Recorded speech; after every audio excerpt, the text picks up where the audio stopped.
అహో ఒక మనసుకు నేడే పుట్టిన రోజు,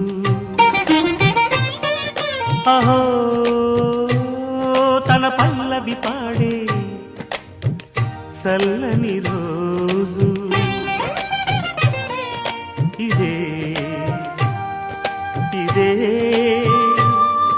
కుహు స్వరాల కానుక, మరో వసంత గీతిక జనించు రోజు.